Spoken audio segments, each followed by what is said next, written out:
Ladies and gentlemen, welcome to NIKAM Network Talk Show. I'm Dr. Nick Nikam, and we have a special program about South Asian classical music. And my special guest is David Courtney.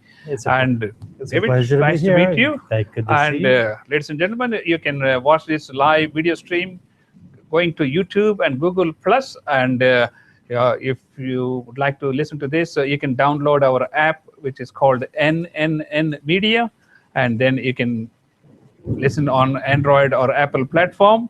And today we're going to be talking about Indian classical music in particular. And Chandrakantha could not be here today, but I think David is going to pitch in for Chandrakantha Courtney. David, welcome to NIKAM Network Talk Show, and your name is known all over, not Houston, but the United States and across the globe, I should say, because of your contribution to the Hindustani classical music, especially in terms of rhythm, and Chandrakantha in terms of vocal Hindustani classical music, and also particularly your website. So I'll let you start off by giving a little background about yourself, and also you can also speak for Chandra since, All right. since she could not be here today. Well, I don't know how much background you'd like, but basically, I became interested in Indian classical music when I was in high school.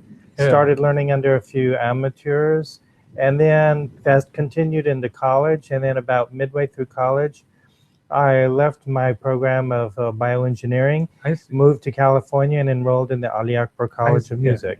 In those days, my main music teacher was the late Ali Akbar Khan, and I was learning some tabla, but primarily Pakhawaj under Zakir Hussain. I see, yeah. After a few years at the Ali Akbar College, then I moved to Hyderabad and spent quite a number of years learning under the late Sheikh Daud Khan, learning primarily tabla, but some Pakhawaj. Also, I was fortunate enough to, in that period, learn some santur under the late Hassan Muhammad, some Esraj and Dilruba under Saeed ur Rahman, Sarangi under Aslam Khan, and So you learned quite a bit of instruments also in addition to your main, which is right. tabla. The main purpose was always the fact that since Indian classical music is very highly improvised, you're put in the rather awkward position of having to read minds, which is a little hard to do. So read minds, also read lips. Yes. Second to reading minds is to know pretty much what other people are doing. And the easiest way to know how they're thinking of their art is to learn the basics of it. Okay, somewhere down the line, I want to really ask us how you read mind when a singer is reciting the phrases, and when you know it's going to be coming, or when you need to highlight and all these things. But we have a lot more to talk about. And ladies and gentlemen, my special guest is David Courtney, and Chandrakantha could not be here today. And we are talking about Hindustani classical music. They have contributed practically their entire career, both of them, to Hindustani classical music, and we're going to explore all those things. In addition to that, both David and Chandrakantha have produced a number of books which we're going to look into. And in fact, Chandrakantha and David have just released this new book, which is called The Music of South Asia. This is available on Amazon.com. So just make a note of this, The Music of South Asia by David Courtney and Chandrakantha Courtney. It's available. This is my copy. I already bought it. So you have to go to Amazon.com and buy your copy. And we're going to be exploring what is inside this book. Okay, David, let's talk about all the different books you have written. Yes. I don't really remember, but I think it's 11 titles. I see, yeah. Of which I have 3 method books, which are Melbay books, 2 of which are on tabla, 1 is on sitar. Yeah. I have these two. Oh, okay. Yeah. These 2 books on tabla. Yeah. One is fundamentals of tabla. The other is focus on the qaidas of tabla. Yeah. There are 2 more of this series which have fallen out of publication, but I'm working to get them back in. Oh, okay. We have also the Elementary North Indian Vocal, Volume 1. I'm working on Volume 2. So far, it's coming with 15 companion CDs, and there'll probably be another 15 for the second volume. And the latest book is The Music of South Asia. And there's also one memoir called An American in Hyderabad, Life in India in the 1970s. That's the only book that I have which is not a music book. Oh, okay. Let's focus on your specialty, which is tabla, rhythm, tal, and all these different terminologies that you have. Before we get into the inner table of contents of this new book. Okay. Tell us about your field. Okay. Basically, tabla is an instrument which is around 350 years old. Yeah. Which, of course, by the standards of any historical standards, is not really that old. Tabla is essentially an extension of the Pakawaj tradition, which goes back really quite a long time. Tabla became popular when there was a kind of a sexual segregation of the music, where women developed their styles of singing and men developed their styles of singing. What the men were singing was Drupad and Tamar, which was generally performed in the royal darbars, while the khayal, which was the female form of singing, was performed in much smaller areas of the kotas. It was this segregation, the sexual segregation of the music, continued right up until the 18th century, when Adarang and Sadarang, who were two males, started to make the singing of khayal their specialty. So what happened at that point? There became a start of a feminization of classical Indian music, to the point where now the masculine forms of Drupad and Tamar are very rare, and the feminine forms of khayal have become very popular. Well, with the rise of the feminization of classical Indian music, specifically the rise of the khayal, the tabla became important, to the point where now the tabla is considered the bedrock for rhythm for Indian classical music. Oh, okay. You grew up in the United States. You're used to the Western music, 4/4 signature or 3/4 signature. How difficult it was for you to transform to the Indian tabla, and tell us about all the intricacies involved in the tabla rhythm, just for curiosity. Okay. Well, first of all, let me say that my formal training began in Indian music. It was only later that I went back and acquired training in Western music, and then it was primarily for the purpose of communicating with a broader audience. Okay. But now Indian rhythm, in some ways, at its foundation, is similar to Western rhythm. You have beats, you have measures, and you have cycles, just as you have in Western music. But the terminology is different. The beat is known as matra.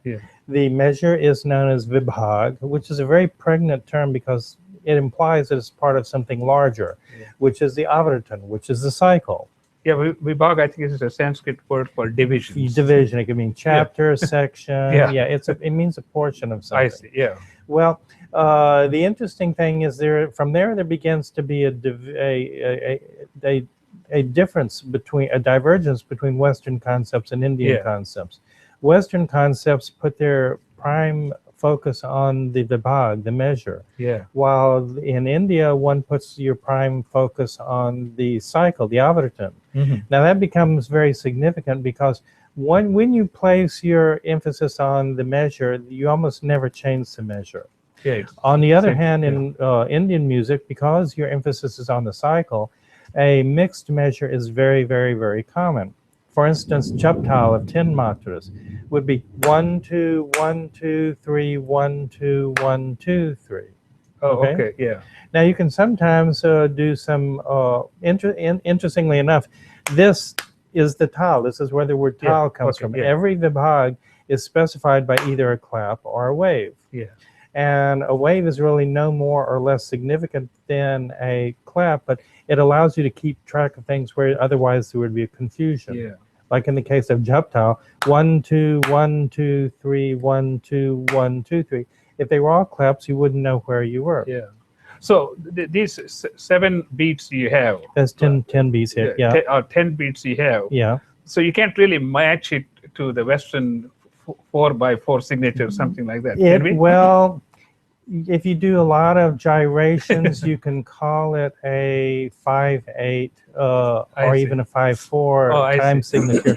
But a lot of things are lost in the process. A lot of things are lost. But also in your tabla, you also have pauses between the beats, which are. Remember, a pause is the same as a beat. I see. Yeah. A pause is a beat like any other. I see. Yeah. If we look at an example that bases very heavily on pauses, like Deep Chandi. Yeah. 1, 2, 3, 1, 2, 3, 4. 1, 2, 3, 1, 2, 3, 4. Dha din, dha dha din, ba din, dha dha din. Yeah. Well, there are pauses there, but they are a beat like any other beat. Yeah. So, what are the most common rhythms that you use in every day? I think you first have to decide what the genres are. Yeah. Within the khayal, you're generally going to find ek tal of 12 matras, Yes. or teen tal of 16 matras. These will be your most common. I see. Yeah. Within a lot of other forms, like ghazal, for instance, Yes. you're going to find very heavy use of 16 beats, which could be teen tal, but it'd be more likely to be something like adha tal. Yeah. You might find Deep Chandi, or more commonly things like Rupa tal of 7 matras, Yeah. or even Kaherava of 8 matras. Things like, if you're going into genres such as Ravindra Sangeet, Yeah. you'll find a lot of teen tal of 16, a lot of jap tal of 10 matras. So it varies depending upon the genre. With the non-classical forms, Yeah. like your filmi and things like that, one tends to find usually 8 matras of I see. Kaherava or 6 matras of Dadra. That's right. Yeah. So those are the most common. Yeah, it depends upon your genres. I see. Each genre tends to use certain tals to the exclusion of others. Yeah. Ladies and gentlemen, you're listening to NIKAM Network Talk Show. I am Dr. Nick Nikam, and my special guest is David Courtney, who is one of the cultural icons from Houston. And he, along with Chandrakantha Courtney, have been promoting Hindustani classical music and tabla for the last 3+ decades. Can I say that? Yeah, it's been a while. Okay, let's continue with this. So you practice mostly in tune with the Hindustani classical music, right? Right. Yeah. Even though Chandrakantha is from Karnataka, Well, she is from the south. to. She is from the south, but her training is all in North Hindustani Indian music. classical. Yes, Yeah. Hindustani. Is there some major difference between playing tabla for the Hindustani classical music versus The Karnataka? mridangam yes. First of all, the instruments are different. Yeah. Mridangam is the preferred instrument for Carnatic Sangeet, whereas tabla is the preferred instrument for Hindustani Sangeet. There is a fundamental difference in responsibility. Yeah. When you are playing tabla with Hindustani Sangeet, as a tabla player, it is your duty to keep tal, to keep the time. Yeah. But in Carnatic Sangeet, the mridangam player, it's not their duty to keep tal, because either the main musician or everybody in the front row is going to be keeping tal. It's not the job of the mridangam player to keep tal. That's a very fundamental difference. If we look, is that good, or is that? It has its advantages and disadvantages. From the standpoint of the mridangam player, it gives him a lot more freedom that a tabla player does not have. As a tabla player, your improvisations are always going to be limited by the requirement of giving certain musical cues. I see. Yeah. The moment you cease giving those musical cues to the main performer, then you are not fulfilling your prime duty. But since the mridangam player does not have the duty of feeding cues to the main musician, that frees him to do a lot more interesting improvisations. Since you brought up the word cues, and we initially talked about how you read mind and also lips and their feelings and all this. Explain to us, how do you interact with the vocalist to bring about his emphasis or pause and things like that. It is just, I'm really curiously interested to know. Remember that Hindustani Sangeet is very highly improvised. I see, yeah. So within this improvisation, you're never really going to know from moment to moment what the main artist is going to do. However, there are certain conventions that you work from. One of the major conventions is that there is a schemata in terms of how a particular performance is going to progress. Yeah. So within the schemata, as long as you know where you are in this overall schemata, you can pretty much guess what your responsibility is at that time, what you can do and what you cannot do.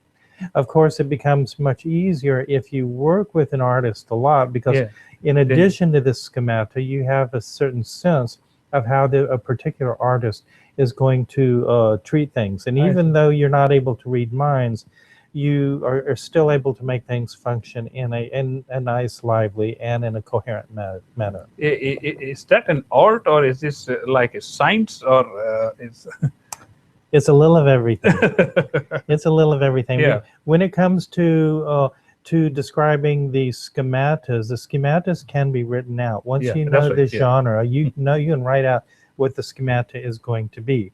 But within the schemata, how a particular artist moves within it, there you really need to sort of think on your feet, and it's, as I said, it's helpful to have a good relationship with the main artist. Ladies and gentlemen, you are listening to NIKAM Network Talk Show. I am Dr. Nick Nikam, and my special guest is David Courtney, and we are talking about Hindustani classical music and also tabla. David is one of the expert tabla players, and he has been involved with this field for, as we said, 3+ decades. And they have written our latest book. Their latest book, which is called the Music of South Asia by David and Chandrakantha Courtney. It's available at Amazon.com, so you can just go and buy this book. But I would like to talk about the subtitle. Oh, okay, yes. The subtitle is An Institutionally Appropriate Approach to the Classical Music of India, Bangladesh, and Pakistan. That's really what the whole raison d'etre for this book is all about. Yeah. Over the years, I have worked, both my wife and myself have worked a lot in the school systems. We're constantly in correspondence with teachers who are wanting to introduce material into the schools. And that poses certain challenges. One of the challenges is that we are in the midst of a cultural war in this country. And not to put too fine of a point in it, there are some right-wing Christian fundamentalists who are attempting to hijack the government, hijack the schools, hijack everything. And much to the on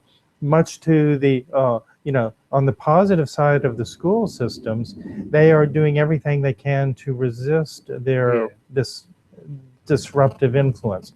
But the only way they're able to do this is by assuring that all material is secular in its nature. That poses a certain problem for traditional music, traditional North Indian classical music, because the themes usually involve religious themes. That's true, So one of the things that was necessary to do was to take a very strongly secular approach to the music in this book in order to make it more palatable to an institutional setting. That's very important, because now there are so many restrictions as to what can be taught in schools and what cannot be taught, and what can be worn and things like that. So the trick is that how one can take a secular approach and not destroy the character of the music. And I believe that I was able to do it. Well, I have another question before we move on to the Hindustani classical music and about your website and all these things. How has tabla evolved during the last 3 decades since you were involved? In the last for 3 the first decades? Time? I would probably say that in the last 3 decades, there's been an expansion in the possible approaches to tabla solos. But really, I'd say the most significant change in the role of tabla players occurred really in the 1960s. At that point, the tabla and the tabla player ceased to become just a totally secondary or tertiary part of the performance, but began to be looked upon as an equal to the main performer.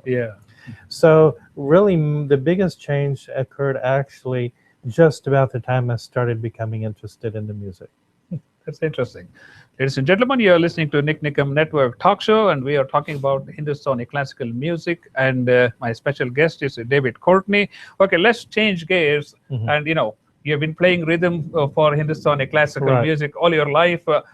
Give us a little overview of Hindustani classical music. You have the melodic part? Yeah, the melodic part. Well, I think the better thing is if I actually show you. Explain all these terms, like the First of all, this is a little awkward to try and play like this, so you're going to have to excuse me. Oh yeah, that's fine. All right.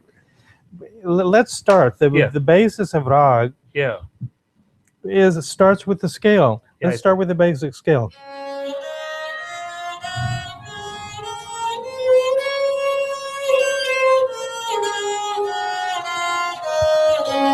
This is the 7 notes of the scale. Sa, re, ga, ma, pa, da, ni, sa. Now, they need not have these intervals. There are a number of different interval relationships one can use. This would be known as ta. Like, for instance, what I just played is considered the major scale, which is called bilavo. There are a number of others, but one common one would be kamaj. Now, the kamaj scale, kamaj ta, would go like this. Sa, re.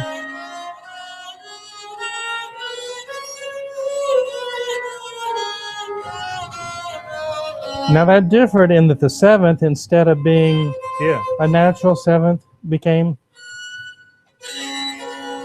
a minor 7th. Like a komal. Yes. I see. All right, now. And it gave a whole different feeling. Now, but that is maybe the scale, but that's not what Rag is. Rag takes the scale and adds certain requirements to it. One of the requirements is how does the ascending move and how does the descending move. Kamaj Rag uses, it does not play the 2nd in the ascending, and it plays a natural 7th ascending, so it goes up like this. So here we go. Sa, ga, ma, pa, da, ni, sa. Now coming down, it'll use all the notes, but it'll use a minor 7th. So sa, ni, da, pa, ma, ga.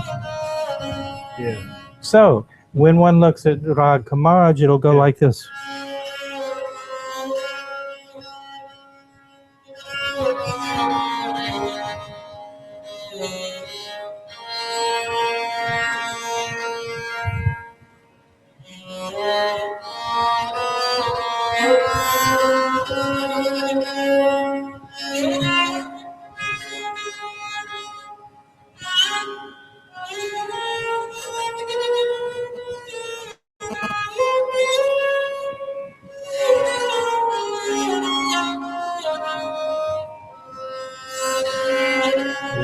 This would be how Kamaj Rag would go. Okay, let's go a step further, and maybe you can explain to people who are not trained in classical music. When I sit there and listen to someone like Abhyankar or somebody, they start off slow and they build up and they come to a crescendo. And explain to us what's going on there. Well, remember when I said that there were certain standard schematas?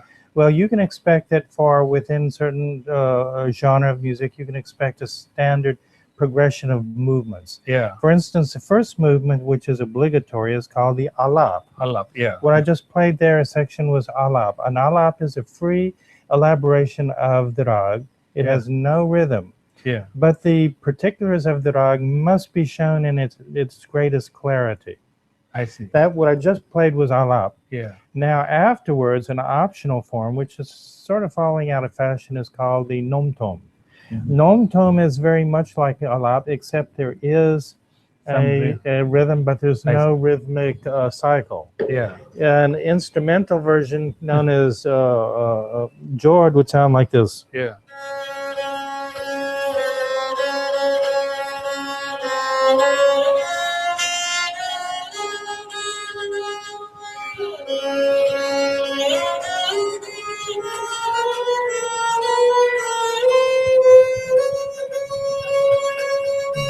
This would be an example called Jord by instrumentalists, but it's essentially nom-tom for vocalists. I see, After that, you move into your bandish. Now, if it is, depending upon what the genre is, like for instance, if you're doing a full khayal, there'll be 2 movements. I see. There'll be bara khayal, which is also known as vilambit khayal.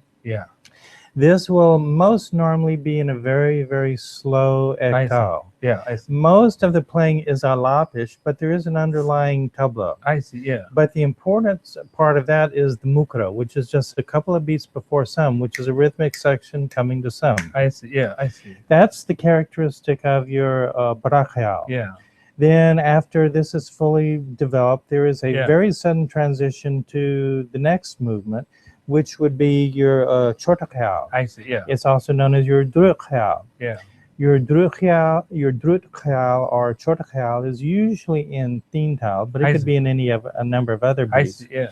It also has a vistar and a mukra structure, but it's much less pronounced as in the barakhayal. Mm-hmm. And by knowing what this will go on and then finally finish with an ending tihai, which is a rhythmic device where a phrase is repeated 3 times. I see, yeah. I have another question. Does the singer practice all these in his spare time before he says that, or is it sort of improvise as he's singing on the stage? Okay, remember a singer is going to have a lot of practice for over years and years and years. Yeah.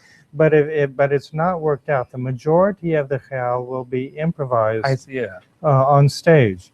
But that doesn't mean that the singer can just do anything they want to. It has to be within well-established rules of drag and well-established form of the particular genre. In this case, the khayal form. So you have all these ragas in this book. I don't have all the ragas. We have the major. We've got the major ones. Yes. Major ones, yeah. Right. And they're all covered here with examples and with all examples the notations and the approach to everything is all written here. There's another thing which I was also interested in finding out was the puckered. Puckered, yes. Which is the catch the phrase. Puckered is interesting. Rags usually, they don't actually have to, but they usually have one particular phrase which will identify them. I see, yeah. Like for instance in the Kamaj, which I was just showing, the puckered is usually that use of the knee, or that going from sa ga ma pa. If you adhere to these two things, then you're pretty much showing Kamaj. That's right, yeah. If you were doing something like a kalyan, for instance, yeah, kalyan would be, the scale is sa, but rag kalyan goes,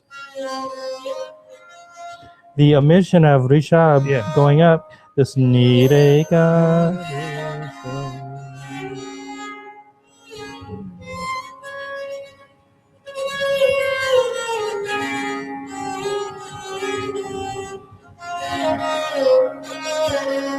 This especially, that ni re ga is a very, very strong puckered for kalyan. And I also saw, along with the ragas, you have plenty of examples of like bhajans and short songs and all this. Also, many exercises are in there. Yeah. Many exercises, because that's right. The object is it is, now it's much more than, okay, this book is intended to give to teachers who want to introduce some material. Yeah. And it's far more than most any of them would ever be able to need.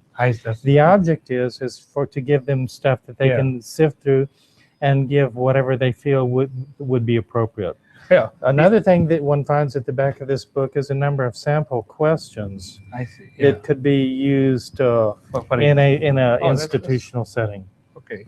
Here, ladies and gentlemen, I don't know if you can see it, but the best way to look at this is to buy this book on Amazon.com. Yes. And also, you have this beautiful charts. Maybe you can explain these charts, color charts. There's some very extensive appendices in it. Yeah. Because a lot of times the best way to give information, the most efficient way, is just put it out in charts and stuff. Yeah. That you were just referring to was the 10 tots, but the 10 tots as they would be played on a harmonium from different keys. Yeah. Ladies and gentlemen, you're listening to NIKAM Network. I'm Dr. Nick Nikam, and my special guest is David Courtney, and we are talking about his latest book, The Music of South Asia by David Courtney and Chandrakantha Courtney. And I had a copy of the original one that was almost 10 years Well, now plus you have ago. Now I have a brand new copy, and you can get your copy at Amazon.com, and also they can get from you also. Is That's that right. Okay, let's give out your contact information and your Okay, if somebody wants to enroll in your classes and all this. The easiest way is contact us by email. Our website is chandrakantha.com, but remember South Indian spelling of Chandrakantha. Yeah. So CHANDRAKANTHA.com. And my address is david@chandrakantha.com. And it's easy. You can just simply Google us. Oh, yeah. David Courtney, Chandra Courtney, Chandrakantha Courtney. That's right. Yeah, I mean, that's what I find it. If I want to find anybody else's information, first I go to Google, and even if it's wrong spelling, I just put down that, and I get pretty close to. Right. And what else we can expect from this book? I'm sorry. What else is in this book? You also have all these different instruments from different parts of India. Right. Okay, here are some pictures. In fact, this is a dilruba which you are using to play. Right. And then you have the shanoi and shank. Yeah, all sorts of things. There's just the entire first part of a book is just a fairly detailed introduction to the field of Hindustani Sangeet. And also you had a chapter on all different styles of vocal music.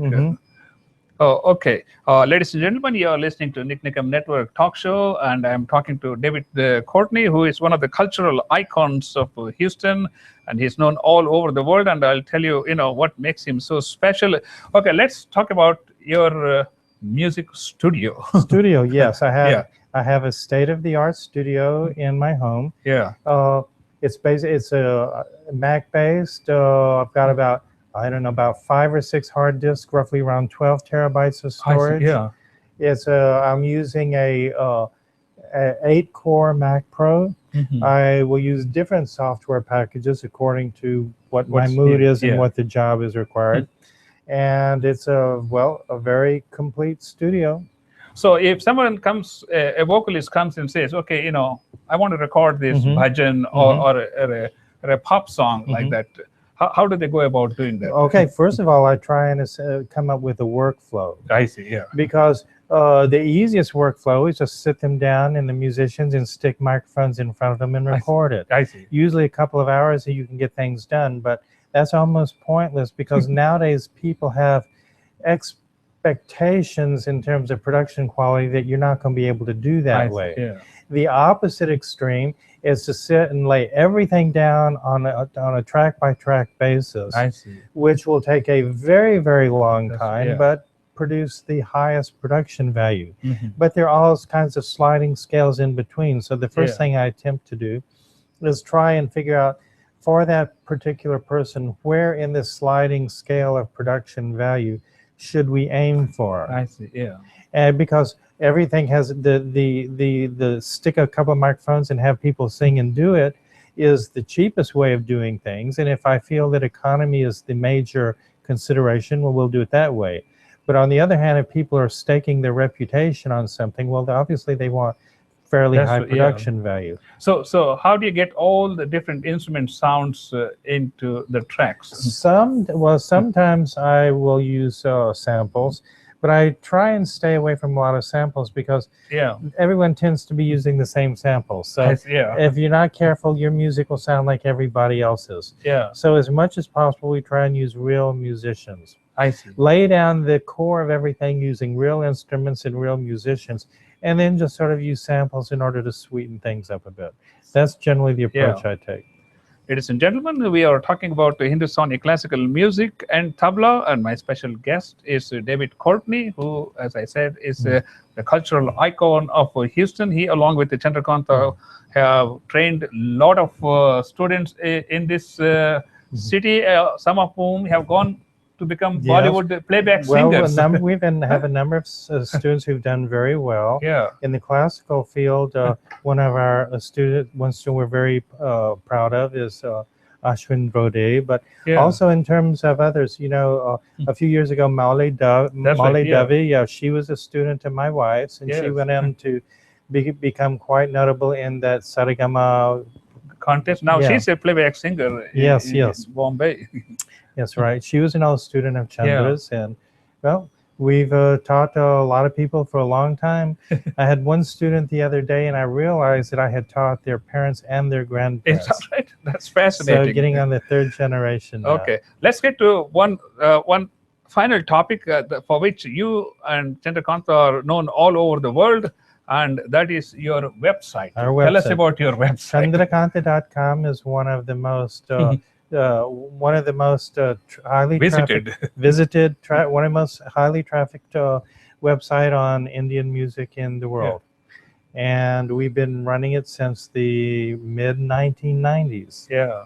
Tell us what people can find on your website. Well, we've got about 4,000 static pages and a number of PHP generated forums. Yeah. So there's a lot of material there.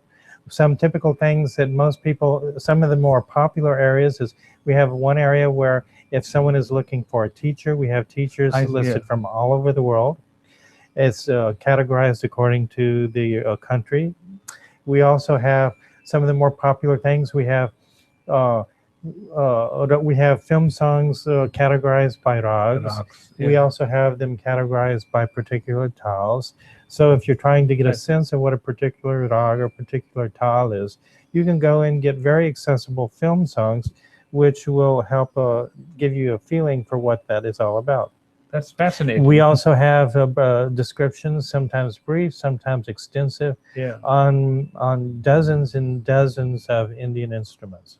In addition, you also perform, both you and Chandrakantha. That's correct. Perform, very regularly. We perform quite regularly, for almost any function. Sometimes public, sometimes private. Yeah. And there's also teaching. Okay, let's give out more information about your teaching programs. I teach Tabla as Rajan Dilruba. Yeah. My wife teaches vocal. Yeah. And classes can be arranged almost any day, but our major classes, we have classes for children in Sugarland on Wednesday evenings. We have some group classes on Saturday mornings, and additionally, individual classes could be put together almost any time. Okay, let's give out your contact information. Contact them first, David at Chandrakantha.com, or my phone number is 713-665-4665. Ladies and gentlemen, we are talking about Hindustani classical music and tabla, and our special guest has been David Courtney. And be sure to check this book out, The Music of South Asia by David and Chandrakantha Courtney, which is available on Amazon.com. And David, it's been a pleasure having you on our program and enlightening us with Hindustani classical music and the tabla. Thank you for having me. Maybe we would like to get you back again. Very good. I'm fascinated by music. Thank you so much. Thank you. Ladies and gentlemen, thank you so much. And we'll be back tomorrow with a different program.